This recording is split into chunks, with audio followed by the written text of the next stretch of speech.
Okay, very good evening to you. It's just on 5 o'clock. Welcome to our latest in the series of Ask the Expert events. Tonight focusing on the vaccination, the COVID-19 vaccination, and any questions, concerns relating to pregnancy, fertility and breastfeeding as well. We've got a really good panel of experts on this evening. We are recording this event as well, so if you haven't had a chance to join us live, then you will be able to watch back this particular recording. I'm going to introduce the panel to you in just a second. Just a couple of little bits of housekeeping just wanted to raise at this time. If you do have a question, please put it into the live Q&A chat on the right-hand side of the screen. Our guest host today, Melanie Lewis, from Maternity Voices Partnership, will ask the questions and put those questions to our panel this evening. Please keep your question nice and concise and to the point, and we'll be able to get those answered for you.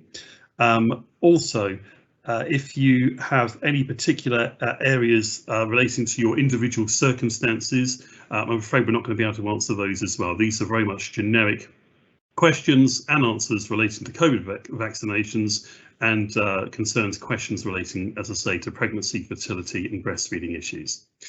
Okay, so without further ado, let's get on with introducing to you the panel for this evening. I'm going to start with Danny Schowell. My name is Danny Schowell. I'm a consultant in public health at Essex County Council. Thank you. Terry Gavin-Jones. Good afternoon. My name is Terry Gavin-Jones. I'm a midwife and I am the clinical lead across Ipswich, Colchester and West Suffolk hospitals. Melanie Lewis.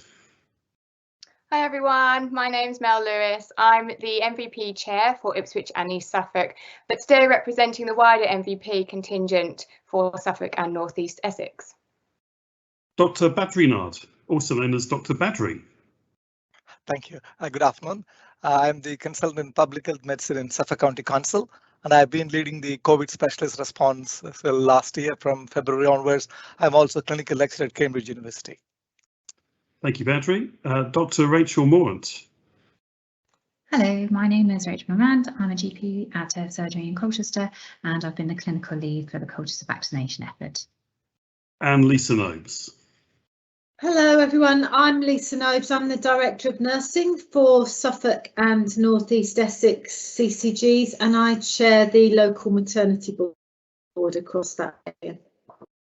Thank you, Lisa. Let's start the event. I'm going to hand over to Melanie Lewis, who's going to take you through this evening's proceedings. Melanie. Thanks, Simon. Good evening, everyone. So as Simon said, welcome to this COVID-19 vaccination webinar.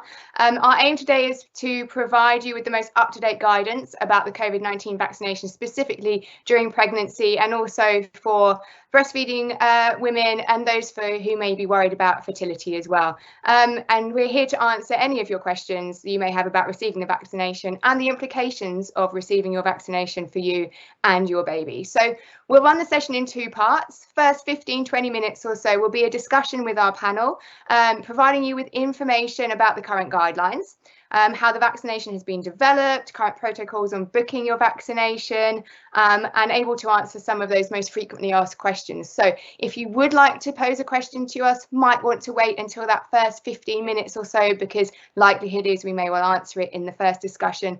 But if you do have a different question that we don't cover, please, as Simon said, do use the chat function and we will endeavour to go through as many as we possibly can. So we ran one of these sessions back in April when the guidance had just been issued by the Joint Committee on Vaccination and Immunisations that advised all pregnant women should be offered the COVID-19 vaccination at the same time as the rest of the population based on their age and clinical risk group. Now in September, as the vaccination programme in the UK has seen huge leaps forward, that advice is being reiterated even more overtly by all the healthcare professionals involved in the care of pregnant people. And so that's why today we want to give you this session to make sure everyone is very clear on what that information and what that guidelines are and why they are as they are. So the message is now loud and clear that pregnant people should look to get vaccinated anytime within their pregnancy and at any point in the weeks and months leading up to their estimated due dates. So with that in mind, before we talk a little bit more in depth about why this guidance for pregnant people is so heavily endorsed, Badri, could you give us a little bit of an overview about the current state of affairs with COVID-19 in the UK right now, general trends we might be seeing, and perhaps a bit of an insight also about the winter plan that was announced by the government yesterday as well? Thank you, Mel. I'll be very happy to do that. I just want to start off with two thank yous. One is to the Suffolk and North East Essex community for taking up the vaccine. We have got one of the high vaccination rates, and also to all our NHS staff who really worked so hard to get the vaccine, and they're going to work even harder because more vaccination is coming, as I'll explain in a minute. So two big thank yous to those people. Then just moving on to the vaccination. Vaccination has been one of our success stories in the United Kingdom. We have got almost 90% of our 16 plus have got one dose, and almost 81.2% have got two doses. This has brought us huge amount of benefit. So for example, we are almost getting back to normal. There are no restrictions now. You can imagine where we were maybe even a few months ago. So no restrictions, and then we are able to go back. Of course, there are few things still we need to be careful, which I'll come on to, but we are almost back to normal. That is the first thing I want to mention. Country is open, and no people who are contacts, they don't need to isolate. They can go to work as long as they meet certain criteria. One of the main criteria is that they are fully vaccinated and they're over 18. They've got two doses, and then they're able to take some tests. So just compared to other countries, for example, the United States, where the vaccination is not that high and the health system has come under huge pressure, they've been really under a lot of pressure, and most of the ICU are full, the United States. And also, if you take Australia, the way where their vaccination again is not that high, they try to shut down their country. They realize that's not working, so they are in and out of lockdowns with a lot of disruption and everything. So I think we have got something to celebrate about vaccination as far as the United Kingdom is concerned. But I just want to mention about our SNE, which is what we call Suffolk and North East Essex. The vaccination rate, I just want to mention briefly about the age group we are kind of talking about, 25 to 29. The first dose is 74.4%, and the second dose fully vaccinated is 57.3%. So there's a lot more work for us to do. Similarly, 30 to 34, we have got 83.2% and 71.6%. So we've got a bit of a work to do, so that we need to bring that vaccination. This is for the whole, not just the women, it's about the whole in that age bracket. So that's the data I've gotten, which I've given you. And also, we have estimated publicly thinking that 100,000 lives have been saved, 100,000, not a small number, because of the vaccination. And just one more thing to note is, if you're in your 30s and if you're unvaccinated, your risk of getting into hospital is the same as somebody who is 70 and fully vaccinated. So if you're younger, it gives much more protection. And a couple more things. The virus is still around. We should never forget the virus is still around. I'm just going to give you some numbers. You don't have to keep them. It sets the context. So in the last 24 hours, 26,628 people have tested positive, whereas at the peak, it was 68,000 in 24 hours. So you can see not that far off, 27,000 and 68,000, but they're all moving around. That's all because of vaccination. And there have been just over 1,000 admissions in the last 24 hours due to COVID. And at the peak, we had about 4,600 admissions. And we have got 8,400 people are in hospital with COVID today. And at the peak, it was 39,000. Just to put into perspective, unfortunately, 185 people have died in the last 24 hours due to COVID, whereas the peak, it was 1,400. So that shows how effective the vaccine has been. And also about 1,000 people are unfortunately still on ventilators, need assisted respiration, and then whereas the peak it was 4,000. So what the virus is doing is the virus is moving towards the unvaccinated population. We are seeing lots and lots of cases in children, especially 1 in 2 is in the age group of 0 to 19. So 52% of cases are in 0 to 19, because they're above 16, we are vaccinating, but not below 16. But I'll just mention about the 12 to 15. So finally, I want to touch on the autumn and winter pad. So we got plan A and we got plan B. What is plan A? Plan A has got mainly 3 things. One is people above 50 will get a third dose, which we call as the booster dose. And there is a set 1 to 9 age group, a 1 to 9 group, and they will be getting that. That is number one. And also we are going to vaccinate 12 to 15 will be offered one dose. So can we protect, because most countries are already vaccinating, they're vaccinated lots of 12-year-olds, but we are going to start that. The third thing is, of course, flu. Winter is coming, flu. So flu vaccination for above 50 and also in secondary school. So that is plan A. Hopefully that will see us through the autumn and winter and we can manage. Finally, what is plan B? So if suddenly we find that the hospitals go on a lot of pressure, like what is happening in the United States, we can't cope, then the government will make a call and we will bring in compulsory mask wearing. But just very unlikely, but we need to keep it in the reserve. Compulsory mask wearing, advice to work from home. We all know how much it affects the economy. It's not a very easy decision to take. And finally, COVID vaccination certification legally in certain events and certain venues where people gather. So those are some of the things. So we have done really well, and hopefully we'll continue to keep those success and we'll continue to vaccinate. So what I say, it is probably a war analogy. Vaccinate for victory. I think that's what we need to be doing. We need to be going ahead with the vaccination, and that's what we need to be. Thank you, Mel. I think I'll just stop there. Thank you. Thank you, Badri. It's so important for people to hear those numbers and so interesting as well. And I think so many people don't know quite whether they're getting the most up-to-date numbers in the media and don't quite know which numbers to trust. So I think really, really beneficial for you to have given all those numbers. So thank you very much. I certainly found it very interesting and very insightful. And you're right, we've come a long way, but it does, as you said, prove how effective the vaccination is. So we really do need to kind of keep plugging away of encouraging people to get it, I think. Lisa, on the back of this information, I wondered if you could just give us a bit more detail on why the guidance for pregnant people to be have the vaccination is being so heavily recommended at the moment. Thank you. I think it's because of the risk, actually, because the risk has changed since the restrictions have been lifted. You know, pregnant people, they often have children at school. So the risk to pregnant people is higher. As Badri said, the virus is kind of going to the people that haven't been vaccinated. And we know in Suffolk and North East Essex, we've still got quite a long way to go to get enough pregnant people vaccinated. So the risk for pregnant people of contracting COVID it feels that it's increased, particularly since restrictions were lifted. So the risk to women, which is really well evidenced and is very well articulated in the Royal College guidance, is that you are more likely to become severely ill with COVID in the late stages of your pregnancy.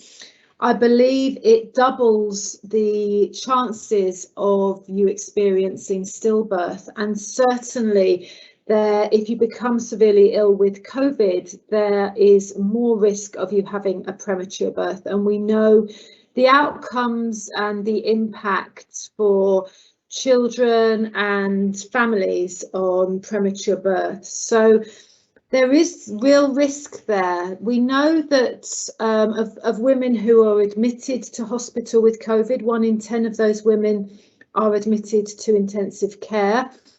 And that is just a really, it's not only a dangerous experience, it's a really miserable experience for family, for partners, for women, to have the last few months of their pregnancy, which should be such a joyous time getting ready for the birth, to spend that feeling really ill, and I would imagine really, really worried. So I really do understand this is a difficult decision for women and pregnant people and their partners. I really get that. You spend a lot of time avoiding synthetic drugs and foods and all kind of things during your pregnancy.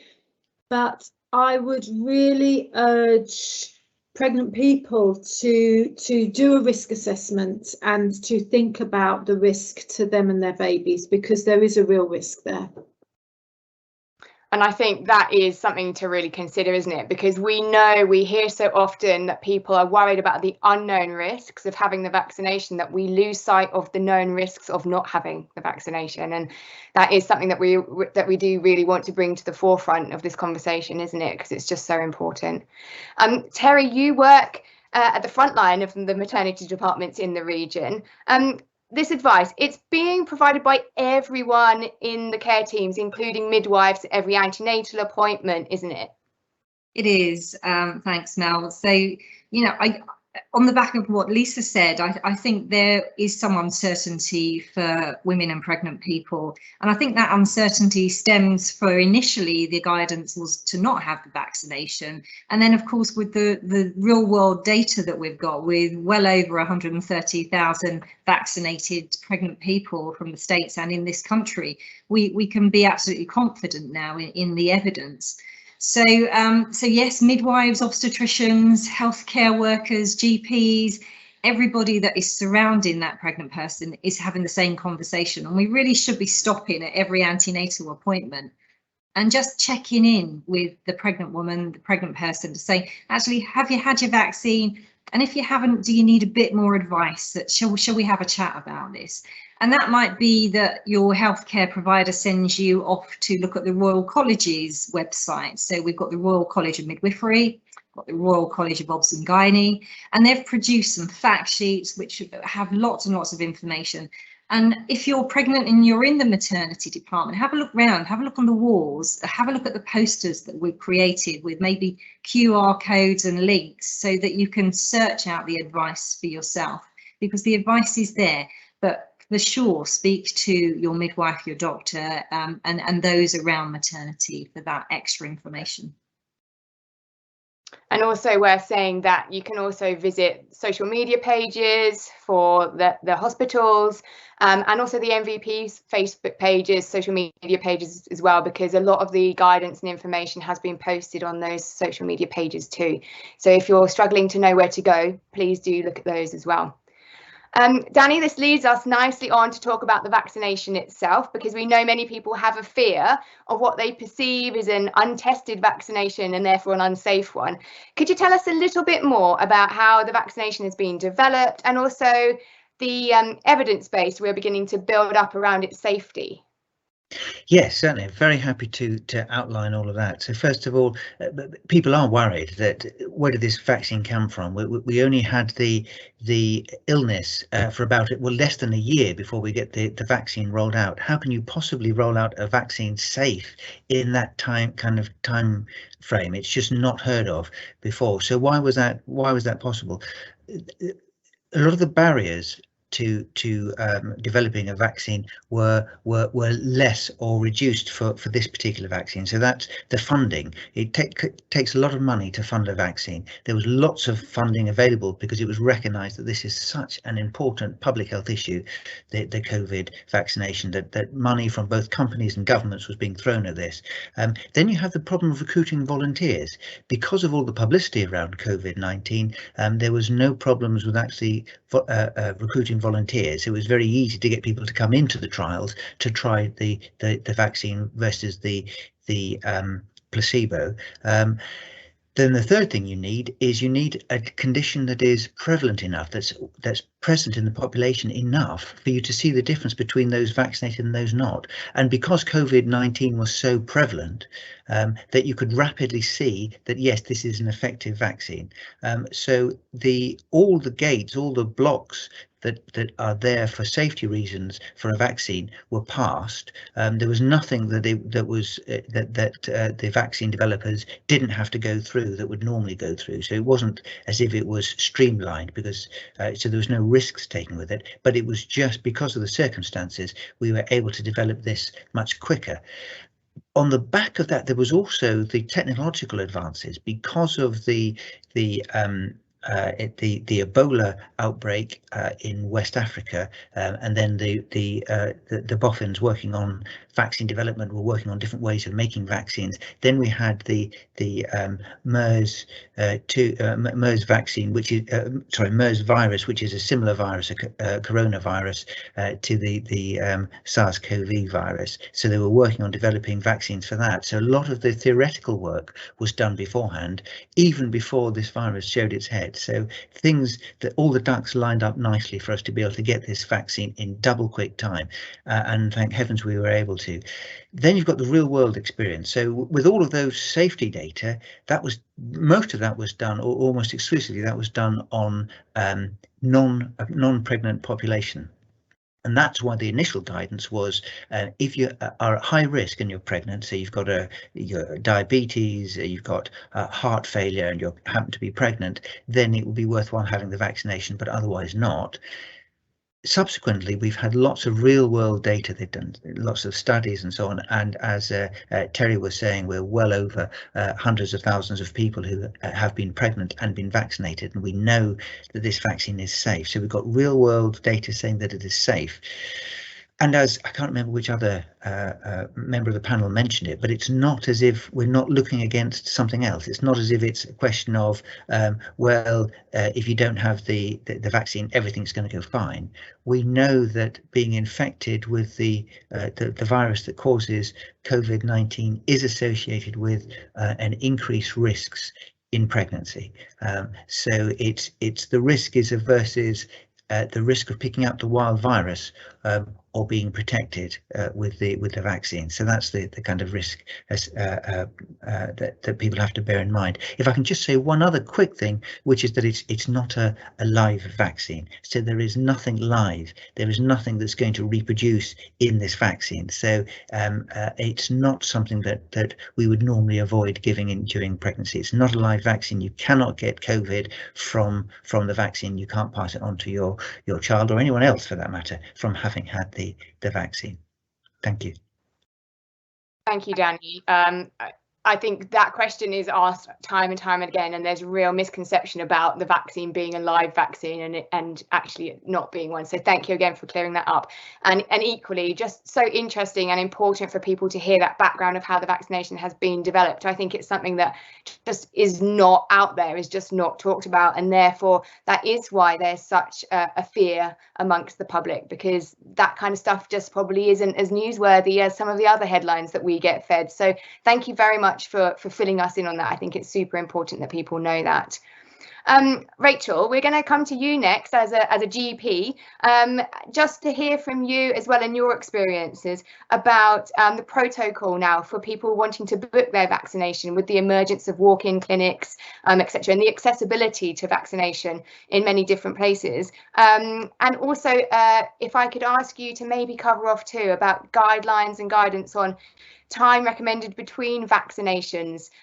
What is that time recommended between them now? And potentially what to expect after having the vaccination, some of the common side effects that maybe people are worried about too. Of course, yeah. So I think the first thing to say is that even if you have not taken up the offer before, the invitation is still there and will continue to be there.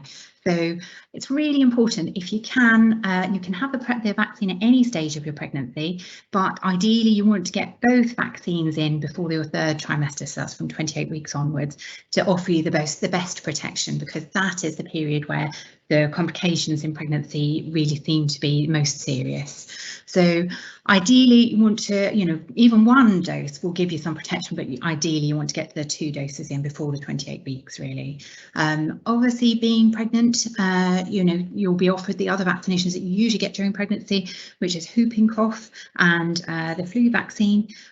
We've just heard from the JCVI yesterday that there is approval now to give the COVID vaccine and the flu vaccine together. So you may be invited for both of those things at the same time. For all other vaccines, certainly we've been working with this sort of guidance that there should be a week between the vaccines. But so just to get your timings right, really. So initially, when the types of vaccines that we are offering at the moment are Pfizer and Moderna. AstraZeneca has been offered previously, but there is very little of that about now because most people have had their second dose of the AstraZeneca and we're left with the Pfizer, which is what we'll be using for our boosters and our children. And there is a little Moderna around, mainly in the pharmacies and some of the mass vaccination sites. So those are the types of vaccines that have been offered, and those are the ones that in the United States they've used, and there's a lot of information there regarding safety. So we feel confident that they will be safe for our ladies who are pregnant to use. So initially, when Pfizer was first introduced, there was a period of 3 weeks between the first and the second dose, and then the government took a bit of a gamble and spread that to 12 weeks, but actually that paid off for us. And we now know that actually, if you can have 8 weeks between your 2 doses, then that probably improves the efficacy of the vaccine and how well it's going to protect you. So that's the sort of timing that we're looking at. So you just need to be perhaps speaking with your GP or your midwife about how to get those timings of all the different vaccines in, hopefully before that 28-week mark. So as I say, if you haven't taken up the offer before, it doesn't mean to say that you can't take that up now, and please do. If you are wondering how to go about that, then you can ring 119. You can contact your GP. If your practice themselves are not part of the vaccination effort, they should be able to direct you to their nearest centre or advise you how to contact them to arrange your vaccination appointment. Also, even if you just Google, COVID vaccinations, there is so much information that quickly pops up on Google, #1 hit list, and that will show you how to book online as well. So certainly, obviously, it's a very personal decision, but we would really encourage our pregnant ladies to think about their safety, but also safety of the newborn as well. There is a little bit of evidence to say that antibodies have been found in the cord blood of the newborn babies. And although we can't sort of give any quantification, that would perhaps suggest that there was a little bit of passive immunity passed on to the newborn baby from mum's vaccination. So there's that to consider as well. Thank you. Again, great to have that insight from a GP's perspective. And I know firsthand that when I called 119, they were very, very helpful. So that is definitely a great service to use. We've had lots of questions actually in the past from our community members about having had their first dose of a vaccination before they became pregnant and then found out they were pregnant and then needing the second dose. Do you have any advice or guidance around that? If, for instance, they had the AstraZeneca as their first dose, what do they then need to do if they want to have a second? So I think currently it would be quite difficult to access an AstraZeneca vaccine as a second dose because there isn't really any of it circulating at the moment. It is mainly Pfizer, but certainly you can mix and match with the Pfizer or the Moderna vaccine. So even if you had AstraZeneca as your first, you still should complete the vaccination course with a second dose of whatever is being offered in your area, which is likely to be Pfizer and to a lesser extent the Moderna. And we still, there is even a school of thought about whether that might even provide you with even better protection because you've had a sort of mix and match. Although we're still, still waiting for the evidence for that. But certainly better to have 2 of anything than none at all, and certainly 2 is better than 1. Thank you for clearing that up. It is a question I think people do worry about, so it's great to have that information. Obviously, people react to the vaccination in different ways. Everyone's experience is different, especially depending on what vaccination you may have had. But in terms of common side effects, and I guess for pregnant people, the worry about how they deal with side effects as they're pregnant and, are restricted in what they can maybe use. Again, do you have any advice or guidance on how pregnant people might be able to help after they've had the vaccination if they do suffer any side effects? So I think the first thing to say with the Pfizer and Moderna is that often with the first vaccine, people have felt absolutely fine, but often with the second one, they have felt much worse. So, and I think there's a spectrum of how people have felt. Some people, again, have had no symptoms even with the second, and some people have felt really sort of a bit grotty, like they're about to come down with something, and it all just resolved, should really resolve within sort of 24, 48 hours.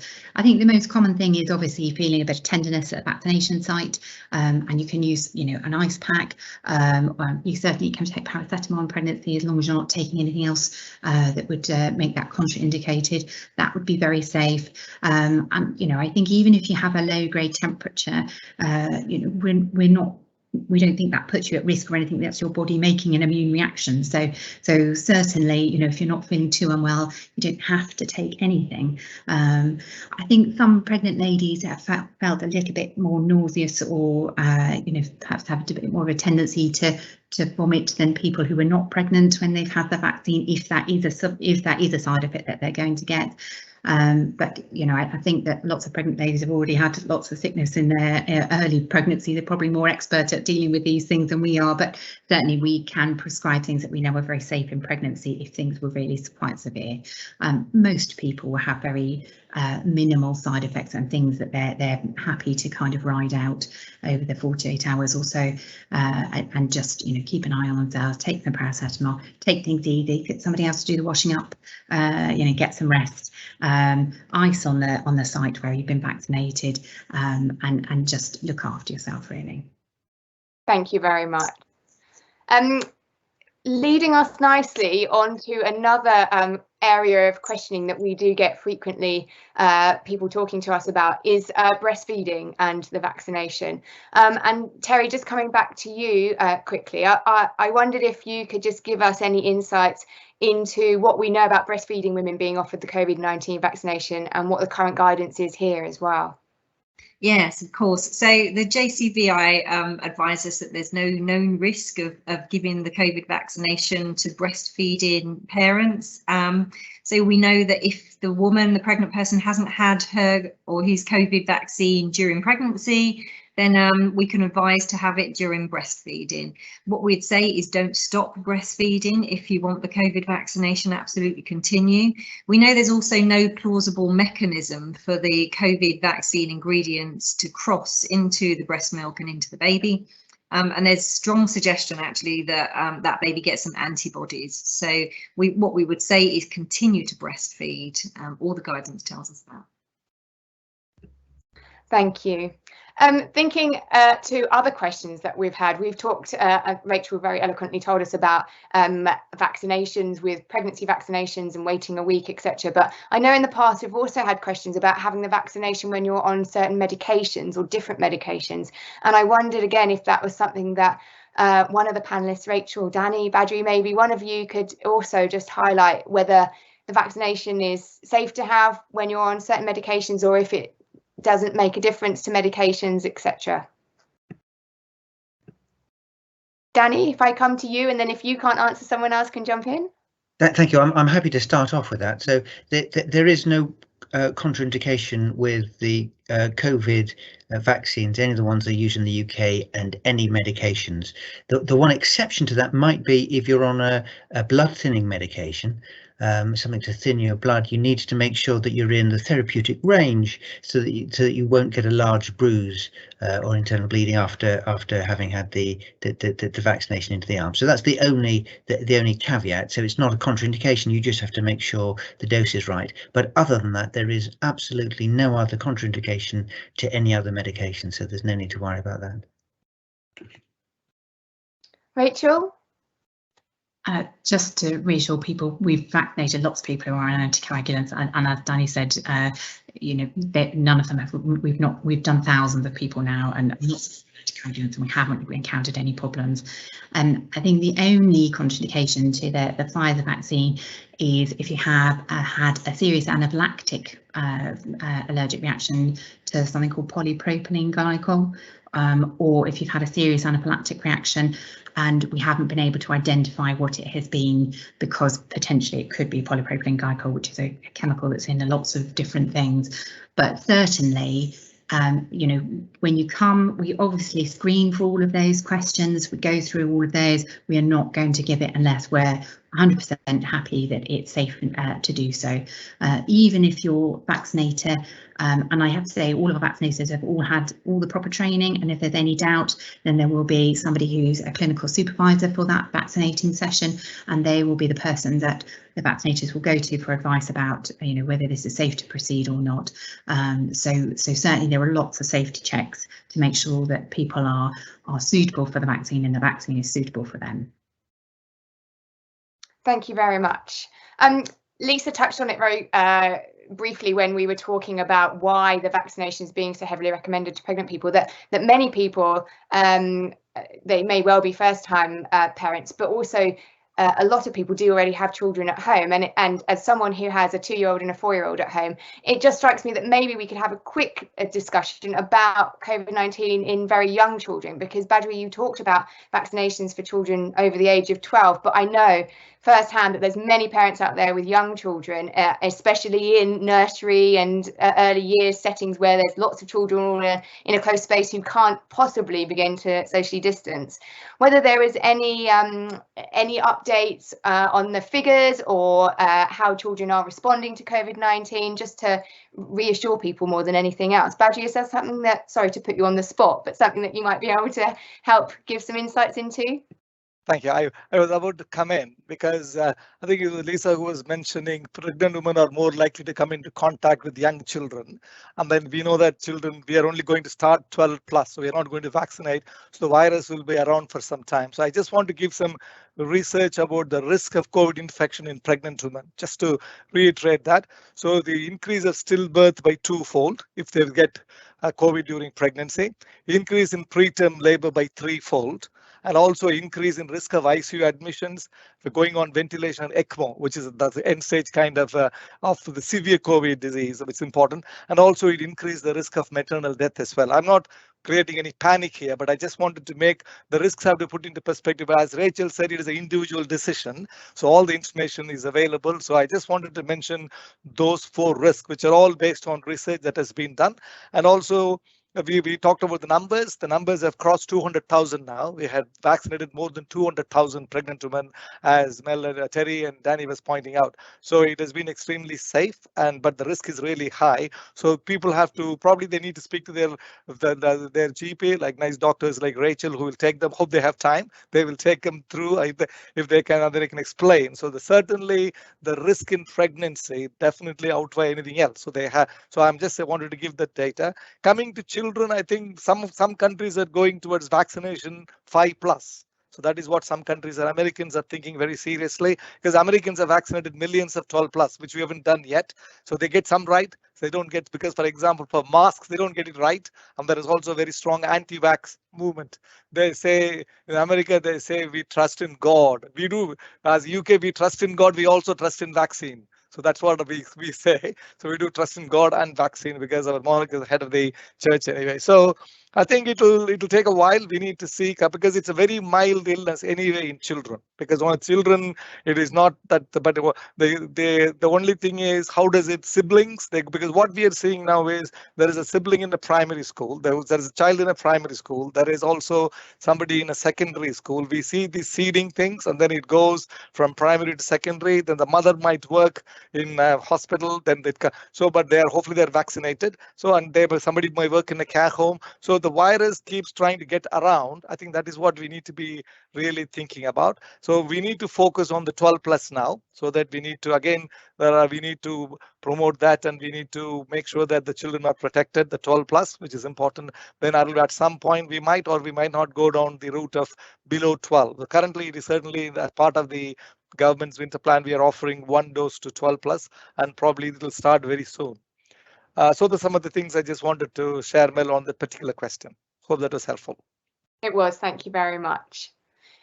Just one other area that I know we have been asked previously, because for a long time pregnant people were told to work from home when they could, shield as much as they could because of their vulnerability.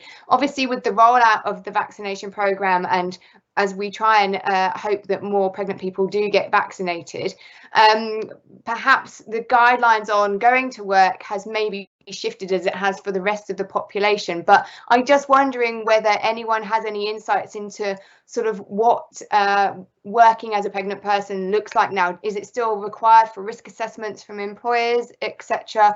I think it'd be really useful if someone could just clarify that too, because I know it's still going to be a cause of concern for people if you work in a busy environment, warehouse, retail, etc. So again, sorry to keep coming to you, Badri or Danny, but is it something that you could possibly outline? Do you know if you could give us some information on it?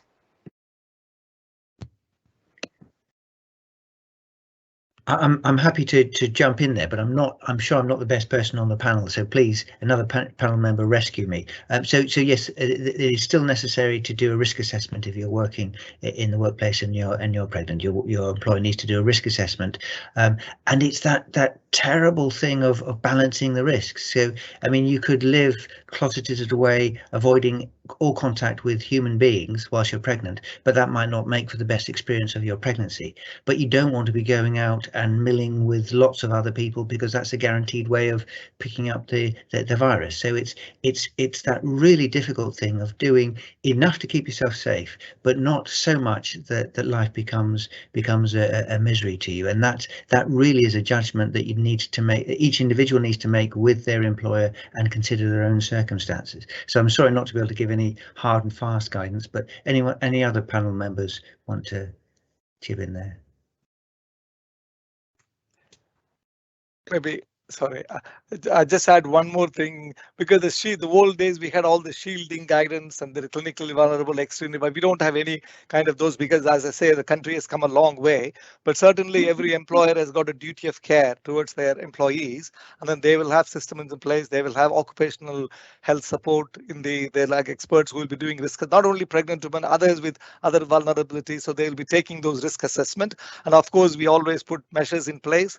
All the ventilation, mask wearing if as required, distancing, because nowadays not everybody is a lot like old days, 100% capacity. Not everybody is at work. We are all returning, but we are all returning in staggered manner. Sometimes we work for 2 days. So all those social distancing. So as far as Danny said, the risk assessment is done, and we take all sensible precautions, and there is no kind of shielding as such. So generally, but there may be very specific circumstances. I don't know whether Rachel wants to come in about any specific things with a high risk. Apart from that, generally that will be the view. Thank you, Mel. Thank you. Sorry, I think that Terry did have her hand up, but I'll just quickly say, because obviously as GPs we're employers as well, so again we've had to risk assess all of our employees, not just anybody who might be pregnant. So I think that most workplaces are taking into account if you can work from home, it's probably safer just to try and avoid as much contact with people as possible, really. And certainly we as employers encourage our staff to wipe down everything before they, after they've finished and before they start, and wear masks around the building, really to try and just sort of, minimise the risk of exposure, just as a general thing. But I think, doubly so if you're pregnant. I'll let Terry speak. Thank you, Rachel. I think everybody else has actually said what I was going to say as well, which is absolutely there will be a risk assessment in the workplace. I'm just to kind of continue that into the pregnancy and birth journey, really, as pregnant people and birth partners come into the hospital, if that's where they're having their baby, then they'll be required to do a lateral flow test before they come in. Staff are doing the same, so all of the healthcare professionals that you come into contact are doing lateral flow tests as well. There'll be full PPE in place, and our cleanliness skills are, as you can imagine, fairly high and spot on. So just to reassure everybody that is happening. Thank you. Lisa, did you have anything that you wanted to add?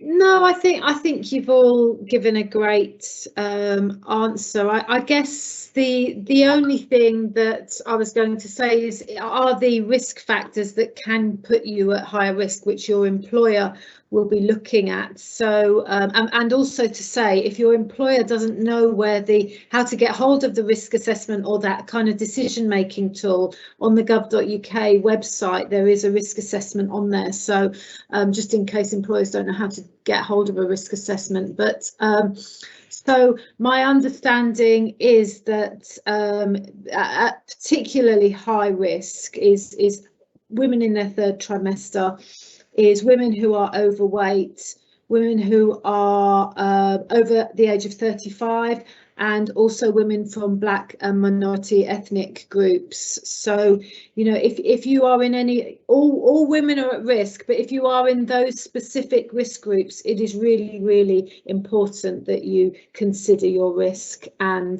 have that discussion with your employer. Thank you very much, everyone.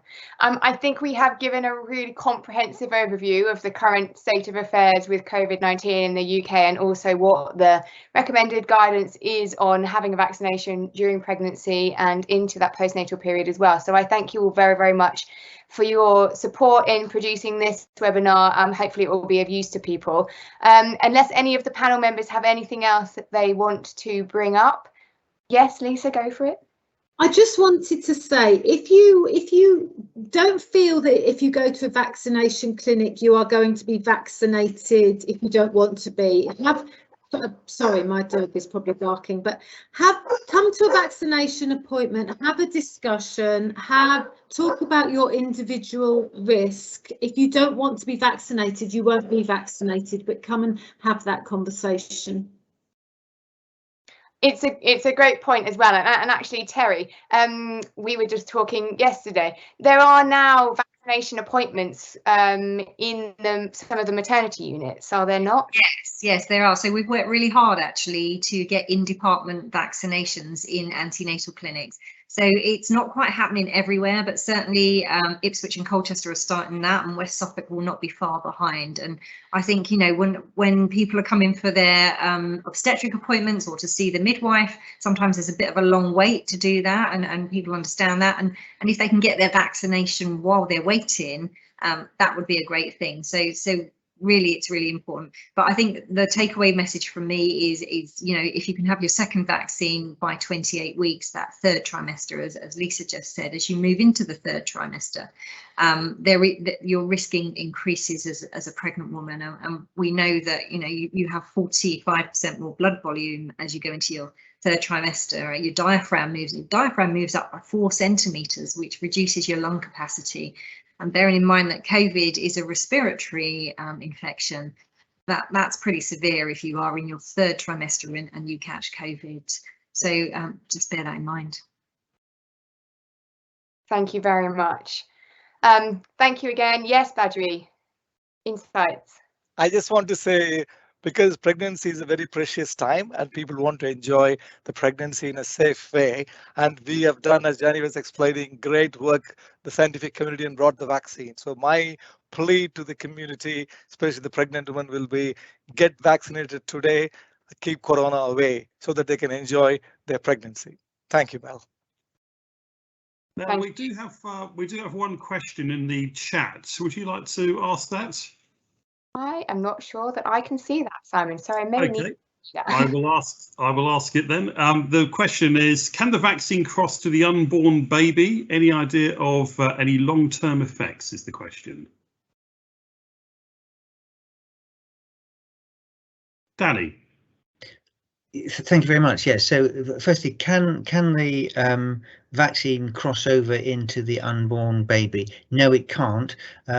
As I think it might have been Dr. Rachel Morant was explaining, some of the antibodies can. So it's just possible that the fetus will have some protection, but the vaccine itself cannot pass to either the fetus or to the in the breast milk. So that shouldn't be a concern of anybody. And secondly, the long-term consequences, and I'm glad you mentioned that, actually, because that's something that often comes up and we didn't mention it. So people say, well, it's been around for a year. How can we know that we're not all going to drop down dead if you've been vaccinated 10 years from now? You know, how do we know what's not? So there are a couple of things. Firstly, the vaccines and vaccine problems tend to occur within the first few months after you've been vaccinated. So I can't actually think of a vaccine that causes long-term problems like that with any other vaccines. It's not impossible that this will be the first vaccine in history that will do that, but it seems to be a bit unlikely. We certainly don't have any track records for that. There's no reason to suspect there would be any long-term consequences. So that's the vaccine. There's no reason to suspect there will be any long-term consequences. But then come on to the wild infection, the infection that gives you COVID-19. That is a multi-system disorder. We already know that it's associated in some individuals with long COVID, so they have long-term consequences. It would be much less surprising if the COVID-19 disease ends up giving long-term consequences that we are yet to find out and unaware of. So you've got, it's not a nil-sum game. You're weighing up one risk versus another. So it's the long-term risks of the vaccine, which seem to be very unlikely, against the long-term risks of the infection, which do not seem to be that unlikely. So that's how I would answer that. Thank you very much. I don't think there are any other questions, live questions, unless any of the other panel members have anything else they'd just like to add or finish on. I would like to thank everyone on the panel for joining us today, and thank everyone who has joined us live for this Q&A event. I'll let Simon talk about where you can find recordings, etc., and also probably some more in-depth information about if you have questions, because we always know people have questions after they have listened or watched an event that they weren't able to ask at the time. So I'm sure Simon can give you some insights into where to ask those. But if you do find you have a question and you want to talk to your MVP, then please do get in touch with your local MVP for your hospital too, because we will always be able to direct you to the relevant people if you need to. So thank you all very much. Thank you very much, panel members. Really interesting and informative discussion, and I think so very valuable to get that information firsthand from clinicians like yourselves, instead of relying on secondhand information from other sources. So thank you very much. Simon, I'll hand back to you. And thank you very much as well, Mel. Really interesting discussion. Hope everyone on the call this evening found it useful. Thanks again to our panel, and also thanks to Sarah and Jared for producing the event this evening as well. This is one of a number of events that we're doing for local communities across Suffolk and North East Essex. Our next one is in 2 weeks' time, where we've got to focus on students. So if you're studying within the ICS area, or if you are a student and about to head off to university elsewhere in the country and would like to take part in that event, it's taking place on Wednesday, the 29th of September, 5:30. Please join us using the link on the website, on the SNE vaccine website. So thank you again for joining us this evening. If you do have any questions or anything else, there's a lot of information on our SNE vaccine website. The address for that is www.snevaccine.org.uk. And again, we're back in 2 weeks' time. Thanks very much for watching. We'll see you then. Bye-bye.